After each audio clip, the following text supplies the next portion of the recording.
आज मेरे साथ एक और मेहमान जुड़ चुके हैं। खास मुलाकात टीचर्स के साथ।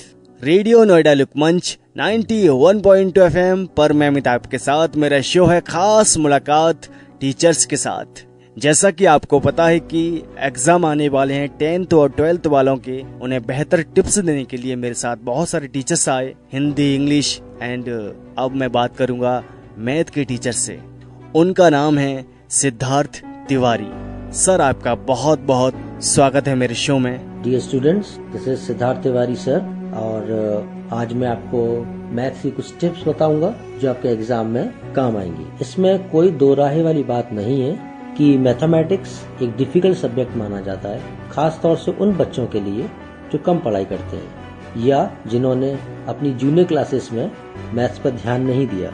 अपनी मैथ्स स्ट्रॉन्ग करने का सबसे इजी तरीका है डेली प्रैक्टिस। जब आप डेली प्रैक्टिस करेंगे मैथ्स को, at least for 10th class I just suggest कि एटलीस्ट 2 hours आपको पढ़ना पड़ेगा डेली मैथ्स, तब जाके आप कहीं मैथ्स में अच्छे हो पाएंगे। सबसे पहले मैथ्स को समझिए कि मैथ्स क्या है, उसका इम्पोर्टेंस क्या है आपकी लाइफ में। जब एक बार आपको ये बात समझ में आ जाएगी तो आपका इंटरेस्ट ऑटोमेटिकली जाग जाएगा मैथ्स में। फिर आपकी क्यूरियोसिटी बढ़ेगी मैथ्स पढ़ने की, जिससे आपको वो सब्जेक्ट इंटरेस्टिंग लगेगा और फिर इजी लगेगा।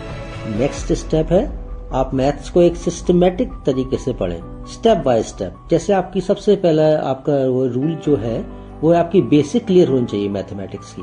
अगर आपकी बेसिक्स क्लियर नहीं है 6th 7th 8th क्लास की, तो आप मैथ्स में आगे सक्सेस नहीं कर पाएंगे। इसलिए सबसे इजी तरीका आपका ये है कि आप अपनी बेसिक्स को क्लियर कीजिए, जिससे अगले स्टेप्स में आपको इजी लगे।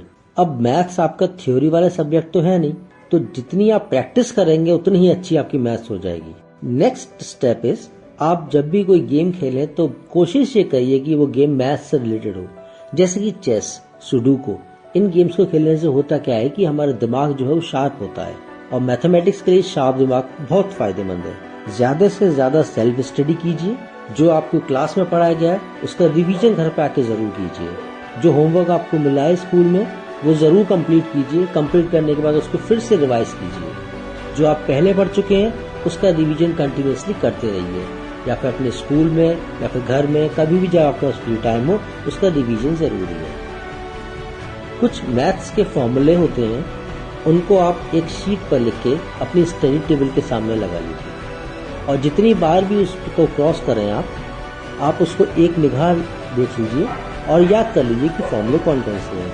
इससे होगा कि आपको 4 या 5 दिन में उन फॉर्मूलों की आदत पड़ जाएगी, वो आपको याद हो जाएंगे, जो आपके सम सॉल्व करने में बहुत काम देंगे। खास तौर से ट्रिग्नोमेट्री के जो फॉर्मूलेज हैं आपके, वो एक पेपर पे लिख लीजिए। सरफेस एरिया वॉल्यूम्स के जो फॉर्मूले हैं वो एक पेपर पे लिख लीजिए, और जैसे जैसे याद होते हैं फिर उनको चेंज करते जाइएगा। Get good in taking notes. जब भी क्लास में या आपके टीचर मैथ्स के आपको कुछ चीज बता रहे हैं उसके नोट्स लिखते जाइए। इंपॉर्टेंट फॉर्मूले, इंपॉर्टेंट स्टेप्स, इंपॉर्टेंट सम्स जो होते हैं, जो बार बार रिपीट होते हैं एग्जाम में, उनके जरूर नोट्स बनाते जाइएगा। Make summary sheets, list of important theorems, list of important properties and formulas, और इनको रिव्यू करते जाइएगा डेली बेसिस पे रिव्यू करना बहुत जरूरी है। Practice all problems until you have mastered them. जब तक आप उन प्रॉब्लम्स को सॉल्व करते रहिए, जब तक आपकी मास्टरी नहीं हो जाए उसमें।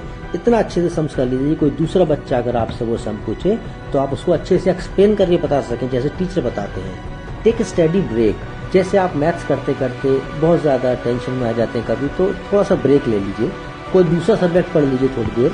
उसको पढ़ने के बाद फिर दोबारा मैथ्स के उसी सम पर आ जाइए जहाँ पे आप अटके थे। धीरे धीरे आपकी प्रैक्टिस में आ जाएगा और आपको प्रॉब्लम सॉल्व हो जाएंगी। एक अलग सी खुशी मिलती है जब हमें कोई सम बहुत देर से नहीं आता और फिर थोड़ी देर में हमें पता चल जाता है कि हमारी गलती कहाँ थी। उस सम को सॉल्व करके उसका आंसर करेक्ट आता है तो हमें एक अलग ही खुशी का एहसास होता है। राइट एनवायरनमेंट बहुत जरूरी है।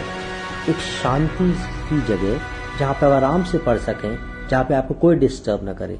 एक छोटे से छोटा रूम अपने घर पे देख लीजिए, जो सबसे छोटा रूम हो, क्योंकि जितना बड़ा रूम होगा उतना ज्यादा डिस्ट्रैक्शन आपको होगा। एक well supplied papers, all erasers, pencil, सब चीज अपने पास रखिए, जिससे आपको बार बार चीज लेने के लिए इधर उधर ना जाना पड़े। एक अच्छे से वेल लिट रूम होना चाहिए, प्रॉपर उजाला होना चाहिए अच्छे से।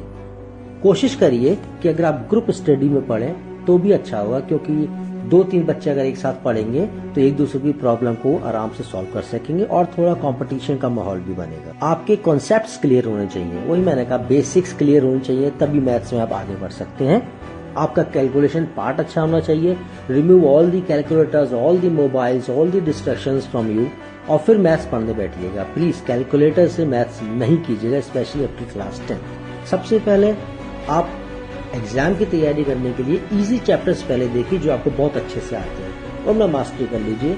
देख लीजिए कितने नंबर का किस चैप्टर में से आता है, फिर आपको डिवीजन करके पता चल जाएगा कि किस सब्जेक्ट में से हमें कितना पढ़ना चाहिए। एक और सब बच्चों को पता होता है हम कैसे हैं पढ़ाई। अगर आप जानते हैं कि अगर आप मैथ्स में कमजोर हैं तो आपको थोड़ी ज्यादा पढ़ाई करनी पड़ेगी। अब 2 तरह के बच्चे होते हैं, सब बच्चे एक से नहीं होते। एक होशियार बच्चा है, वो 2 घंटे में अपनी मैथ्स कंप्लीट कर लेता है, उसे जो चीज 2 घंटे समझ में आ जाती है। और जो वीक बच्चा है उसको मैथ्स वही करने के लिए 3 या 4 घंटे चाहिए। तो आपको ऑटोमेटिकली हर बंदे को अपनी कैपेसिटी पता है कि मुझे कितनी देर पढ़ना चाहिए। जो होशियार बच्चा है उसको जो चीज 2 घंटे में समझ में आ जाती है वो 2 घंटे पढ़ के खत्म कर देता है अपनी पढ़ाई। आपको उसी जगह 3 या 4 या 5 घंटे पढ़ने हैं जिससे आप उसके बराबर आ सके, क्योंकि वो बच्चा होशियार एकदम से नहीं हुआ, वो बचपन से प्रैक्टिस करता रहा, वो मैथ्स को समझता रहा, तब वो जाके आज इस स्टेज पे पहुंचा है कि वो आराम से बाकी के सम सॉल्व कर सकेगा। तो कोई बड़ी बात नहीं है, अब आज से भी स्टार्ट करेंगे तो आपके एग्जाम में अभी टाइम है, आप सब कुछ तैयारी कर सकते हैं। एक और जरूरी बात, जब आप अपना मैथ्स का एग्जाम अटेम्प्ट करें, जब पेपर आपके सामने हो, तो जो आपके स्टार्टिंग में टाइम दिया जाता है क्वेश्चन पेपर रीड करने का, उसमें क्वेश्चन पेपर को अच्छे से पढ़िए। उसमें देख लीजिए आपको कौन कौन से क्वेश्चंस अच्छे से आते हैं और उस टाइम पर आप उसमें वही क्वेश्चंस पहले करिए जो आपको बहुत अच्छे से आते हैं। सारे क्वेश्चंस अटेम्प्ट करिए, कोई भी क्वेश्चंस अनअटेम्प्टेड नहीं छोड़िए। हो सकता है किस क्वेश्चन में आपको कितने मार्क्स एग्जामिनर देंगे आपको नहीं पता, इसलिए स्टेप मार्किंग वहाँ पर दी जाती है। आप स्टेप्स का जरूर ध्यान रखें, हर क्वेश्चन में स्टेप जरूर लिखिएगा। हर क्वेश्चन को ध्यान से पढ़िए, उसकी लैंग्वेज समझिए कि क्वेश्चन क्या पूछ रहा है। कई बार जल्दी जल्दी में हम क्वेश्चंस पढ़ते हैं और पूछा कुछ जाता है हमसे, आंसर किसी और चीज का निकाल देते हैं, या आधा क्वेश्चन ही हम कंप्लीट करते हैं, आगे का उसका नेक्स्ट पार्ट नहीं पढ़ते। इसलिए पूरे क्वेश्चंस आराम से पढ़िए। जब टाइम मिलता है हम स्टार्टिंग में तो केस स्टडीज क्वेश्चंस को जरूर पढ़िए, क्योंकि वो बहुत इजी होते हैं। कंस्ट्रक्शन वाले पार्ट में हमें पहले रफ फिगर बनाना चाहिए। Most important is time management. हमें टाइम मैनेजमेंट देखना चाहिए कि किस टाइम पर, कितने टाइम पर हमें कौन सा सेक्शन कंप्लीट करना है। सेक्शन ए कब कंप्लीट करना है, सेक्शन बी कितनी देर में कंप्लीट होना चाहिए, ये हमें बिल्कुल ध्यान रखना चाहिए। और लास्ट में हमारे पास 15 मिनट्स तो ऐसे बचने चाहिए जो हम अपना पेपर जो हमने दिया उसको एक बार देख लें कि क्या कोई बीच में गलती तो नहीं हो गई, क्या कोई क्वेश्चन बीच में छूट तो नहीं गया। इसलिए टाइम मैनेजमेंट का बहुत ध्यान रखिएगा। मैथ्स में एक रफ कॉलम बहुत जरूरी है, या तो उसी पेज पर आप राइट साइड में रफ कॉलम बनाइएगा या फिर एक लास्ट के पेज में रफ शीट ले लीजिएगा, उसमें रफ कॉलम बना के और एंड में उसको कट कर दीजिएगा।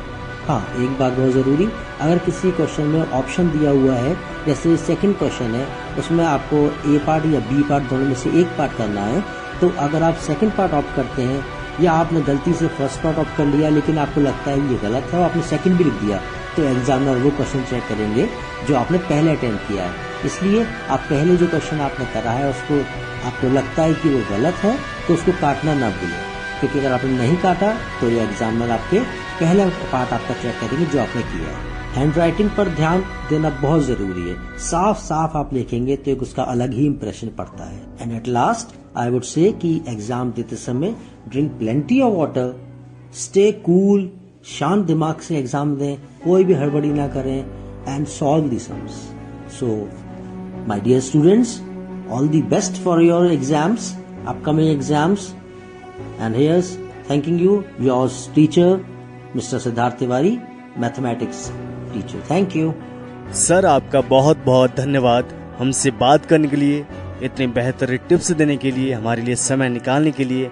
आशा करता हूँ कि छात्रों को आपकी टिप्स बहुत काम आएंगी। बहुत बहुत धन्यवाद हमसे बात करने के लिए। एक और मेहमान के साथ मुलाकात होगी अगले एपिसोड में। जब तक के लिए सुनते रहिए 91.2 FM रेडियो नोएडा लुकमंच, आपकी अपनी आवाज।